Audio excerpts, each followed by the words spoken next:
Teman-teman, selamat berjumpa lagi di channel Cak Motivator. Dan kali ini saya akan mereact satu video yang bertema atau berjudul tentang hilangnya dua orang pendaki Gunung Slamet di tahun 1985. Nah, hilangnya dua pendaki Gunung Slamet dari 3 orang yang mendaki pada tahun 1985 waktu itu memang meninggalkan duka yang mendalam ya di keluarganya.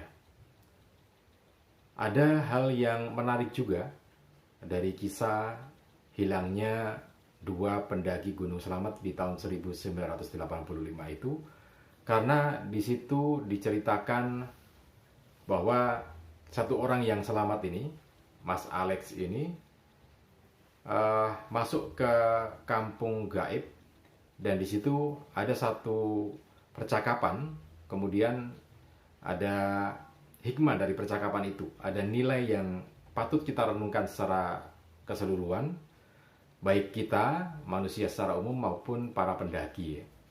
Jadi di situ disebutkan di kampung gaib itu ada seorang pemuka di situ yang mengatakan bahwa dia sepertinya jengkel sekali dengan manusia itu. Alasannya adalah karena manusia itu adalah makhluk yang tidak tahu diri gitu ya. Jadi menurut mereka, kita ini manusia itu adalah makhluk yang tidak tahu diri gitu ya. Nah, kenapa kita disebut makhluk yang tidak tahu diri? Nanti akan kita kupas ya. Tapi sebelumnya, ada yang belum subscribe, jangan lupa subscribe terlebih dahulu, tekan tombol loncengnya supaya kalau ada update terbaru dari channel Cak Motivator, Anda bisa mendapatkan notifikasi. Selain itu juga share video ini ke rekan atau kolega Anda, teman-teman Anda, sahabat-sahabat Anda. Siapa tahu mereka memerlukan dan membutuhkan informasi yang ada dalam video ini. Oke teman-teman, kita ke materinya ya. Jadi supaya tidak salah paham atau runut gitu ya, dan kita tahu urutan ceritanya seperti apa, maka saya akan bercerita terlebih dahulu tentang kisahnya, baru kemudian nanti kita pelajari materi tentang manusia itu adalah makhluk yang tidak tahu diri ya. Oke, saya mulai ya. Jadi ceritanya begini, pada tahun 1985 itu ada 3 mahasiswa dari Semarang, yaitu Mas Alex, kemudian Mas Iqbal, dan Mas Gagah pribadi. Mahasiswa dari Semarang ini mendaki Gunung Slamet melalui Bambangan ya. Jadi kalau mendaki Gunung Slamet melalui Bambangan itu nanti akan bertemu dengan pos 5 atau pos Samarantu gitu ya. Jadi pada waktu itu bertiga mereka naik pada waktu malam hari karena mengejar matahari terbit di atas Gunung Slamet ya. Jadi bertiga mereka mendaki Gunung Slamet, mulai sore mereka jalan. Kemudian sepi karena memang tidak ada pendaki lain waktu itu ya, di awal itu. Hanya ada satu kelompok pendaki lainnya yang ada di balai desa, belum naik gitu ya. Nah, 3 orang sahabat ini, yaitu Mas Alex, kemudian Mas Iqbal, dan Mas Gagah pribadi naik. Nah, sampai di pos 5, pos Samarantu. Jadi kalau para pendaki gunung itu mau naik ke Samarantu, ke pos 5 itu, maka melewati seperti terowongan, tapi bukan terowongan tanah, terowongan semak belukar gitu ya.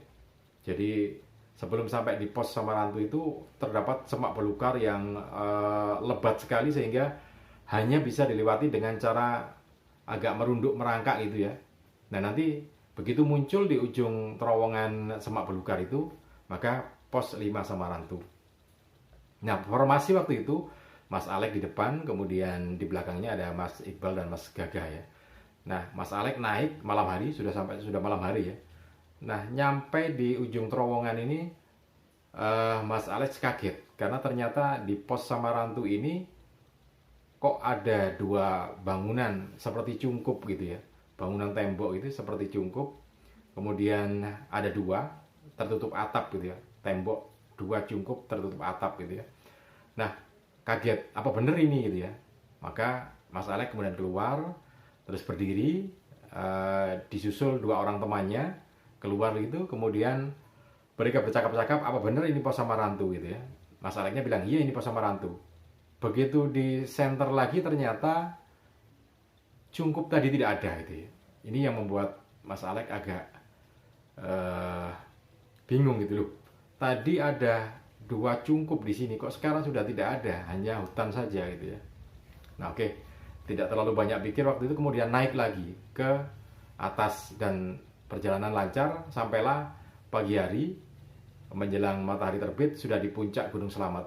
Mereka bertiga bertemu dengan kelompok lain, satu kelompok saja yang ada di balai desa, yang ditemui di balai desa waktu itu ya. Jadi di atas bersama kelompok lain, kemudian foto-foto sana sini, kemudian kelompok lain turun duluan. Nah ini sebenarnya juga mau menyusul gitu ya, tidak terlalu jauh dari jaraknya waktunya dengan kelompok yang satunya ini. Jadi Mas Alex sama Mas Iqbal dan Mas Gaga ini mau menyusul turun. Tapi sayangnya tiba-tiba kabut tebal itu turun, mendadak turun kabut tebal, sehingga jarak pandang hanya mungkin 2 meter ya. Jadi hanya 2 meter, dan ketika dinyalakan lampu senter, ternyata seperti ini apa? Lampu senter itu seperti natap atau menerjang tembok gitu ya. Tembok putih ya, kabut putih itu ya.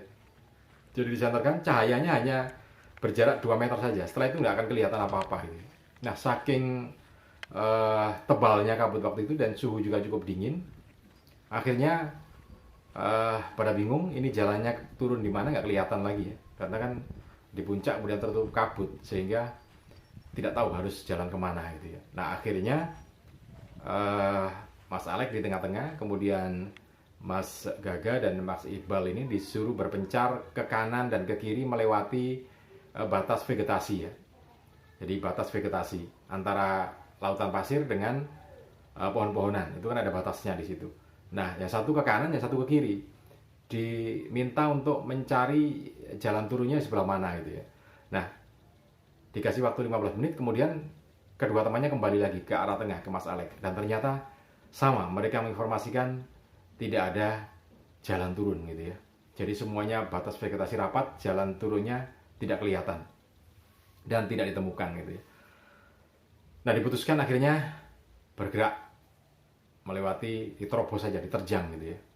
Nah, ternyata celakanya sama-sama nerobos yang bukan jalur pendakian gitu ya. Jadi akhirnya tersesat ke dalam hutan sampai terperosok, kemudian ya sampai berhari-hari di dalam hutan itu, kemudian mengikuti jalur sungai. Nah, celakanya di jalur sungai ini Mas Iqbal terpeleset, kemudian terbawa arus sungai, dan ternyata di ujung sungai itu air terjun yang cukup tinggi sehingga Mas Iqbal itu akhirnya jatuh. Kemudian dikejar sama dua orang temannya ini, Mas Alek dan Mas Gaga, dan ternyata di sana ditemukan Mas Iqbal dalam kondisi terluka, kemudian tidak bisa menggerakkan badannya gitu ya. Sampai ya harus dibuatkan tandu untuk diseret gitu ya, untuk ke tempat yang aman. Dan susah untuk menembus hutan yang lebat itu, karena hutannya memang benar-benar lebat dengan semak belukar dan belum pernah dijamah manusia. Gunung Selamat pada tahun 1985 masih rapat seperti itu ya. Nah, karena kondisinya seperti itu, akhirnya diputuskan Mas Alek menunggu Mas Iqbal, kemudian Mas Gaga diminta untuk turun mencari bantuan. Nah, karena Mas Iqbal terluka, akhirnya Mas Alek yang merawatnya sambil menunggu Mas Gaga pribadi ini turun untuk mencari bantuan. Nah, tapi sampai beberapa hari ternyata tidak juga datang. Sampai akhirnya Mas Iqbal ini meninggal dunia di situ ya, karena luka yang cukup parah dan kondisi badannya memang cukup parah. Nah, kemudian dicarilah, akhirnya ditinggal jenazahnya. Mas Alek turun dan akhirnya ketemu dengan temannya yang satunya tadi, Mas Gaga pribadi, dalam kondisi juga payah, lelah gitu ya. Nah, akhirnya Mas Iqbal dikasih tahu kalau Mas Gaga dikasih tahu kalau Mas Iqbal sudah meninggal dunia. Akhirnya agak terjadi silang pendapat gitu ya. Pada malam hari itu, malam hari hujan deras juga. Nah, akhirnya tiba-tiba entah Mas Gaga ini bagaimana ceritanya, tiba-tiba menghilang ya. menghilang dan tidak ketemu rimbanya sampai sekarang. Jadi tiba-tiba Mas Gagah pribadi ini entah pergi kemana, meninggalkan Mas Alek itu, dan dicari tidak ketemu. Dan akhirnya Mas Alek mencoba keberuntungan untuk ini ya, mencari jalan keluar sendiri untuk turun dari jebakan hutan itu. Berhari-hari di situ juga, dan akhirnya pada suatu hari, entah halusinasi atau bagaimana, dia dibawa oleh seorang wanita pakai baju putih gitu ya, ke sebuah perkampungan. Nah, di kampung itulah kemudian seperti balai desa gitu ya, ada balai desanya, tapi agak aneh gitu ya. Wajahnya dingin semua penduduk kampungnya gitu ya. Ya disebutnya ini kampung gaib gitu ya, karena memang dalam hutan tidak ada kampung waktu itu. Nah, bertemulah dengan para pemuka desa itu. Ada kepala desanya, ada termasuk satu di antaranya bagian ini apa, kepala keamanan, karena ada yang membawa tombak, ada yang membawa pedang gitu ya. Ya seperti kampung lama, kampung kerajaan gitu ya. Nah, disitulah kemudian Mas Alek ini melihat kepala keamanan itu sepertinya sangat benci sekali dengan manusia gitu ya. Sehingga akhirnya terjadi dialog dan kepala keamanan ini mengatakan, kenapa sih kok sepertinya benci dan jengkel dengan manusia. Nah, kepala keamanan yang badannya tinggi besar membawa golok itu mengatakan, iya, memang sangat jengkel sekali dengan manusia, karena manusia itu adalah makhluk yang tidak tahu diri gitu ya, katanya seperti itu.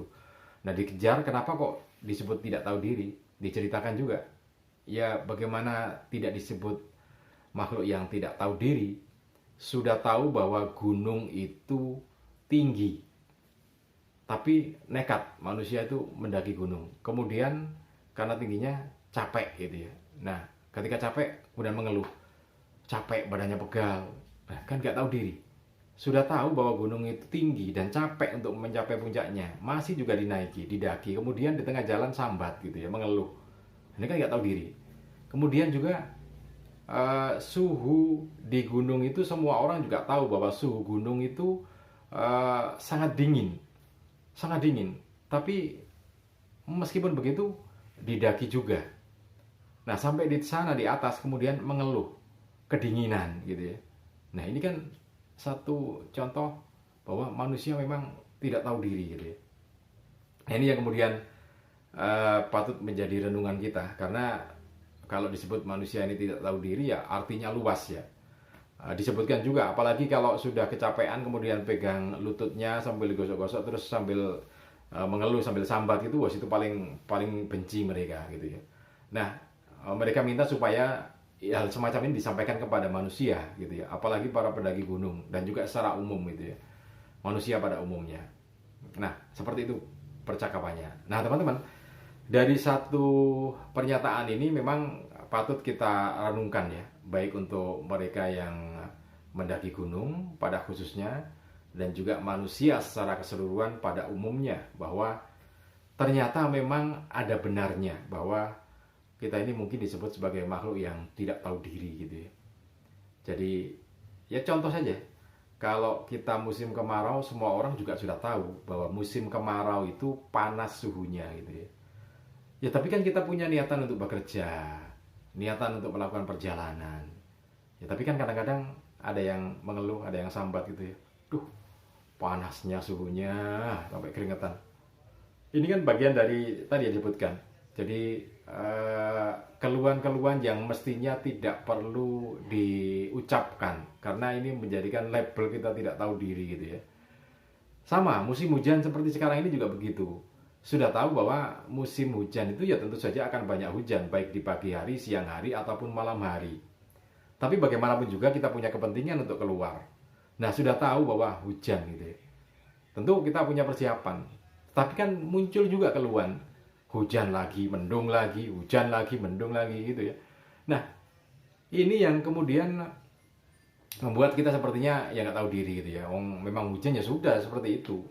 Mestinya kan tidak usah mengeluh gitu ya. Sabar gitu ya. Wasta'inu bis-sabri was-shalah. Jadi mintalah tolong pada sabar dan sholat. Makanya kan sabar duluan kemudian sholat. Maksudnya itu ketika kita berhadapan dengan permasalahan hujan, berhadapan dengan permasalahan dingin, berhadapan dengan permasalahan capek, atau berhadapan dengan masalah dengan orang lain, maka sabar dulu, tidak usah mengeluh. karena memang itu adalah konsekuensinya bahwa kita akan menghadapi seperti itu gitu ya. Jadi tidak perlu mengeluh. Nah, tapi kan masih banyak di antara kita yang mengeluh gitu ya.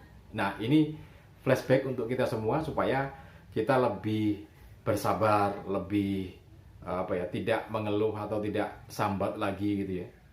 Sehingga kita bisa terlepas dari label manusia yang tidak tahu diri. Nah, memang secara keseluruhan ketidaktahuan diri itu macamnya banyak sekali dalam bentuk-bentuk yang mungkin kita lakukan dalam kehidupan sehari-hari gitu ya. Kalau tadi mengeluh gitu ya, mungkin dalam bentuk lain kita sudah diberi kesehatan, kita sudah diberi badan yang sehat gitu ya, diberi rezeki juga, tapi kita diminta untuk menghadap sekedar sholat atau apa hanya 5 menit gitu ya, tapi enggan. Apakah ini juga bentuk ketidaktahuan diri manusia juga gitu ya? Bayangkan saja, kita sudah diberi makan, rezeki, diberi kesehatan gitu ya, diberi oksigen tanpa kita harus membeli gitu ya. Nah, tapi diminta untuk beribadah sebentar saja kita sudah susah, beratnya setengah mati gitu. Nah, ini adalah bagian dari renungan kita bahwa ayo kita menjadi lebih baik lagi, tidak mengeluh, tidak sambat dimanapun ya.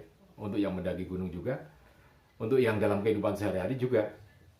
Karena sebetulnya ada persamaan antara mendaki gunung dengan dalam kehidupan sehari-hari itu ya. Nah, tapi untuk kali ini kita fokus dulu pada renungan ini ya. Mulai hari ini kita coba untuk lebih sabar lagi, lebih hebat lagi, lebih kuat lagi untuk tidak mengeluh atau tidak sambat. Oke, mudah-mudahan ini bisa bermanfaat untuk Anda. Salam dan sukses selalu untuk Anda.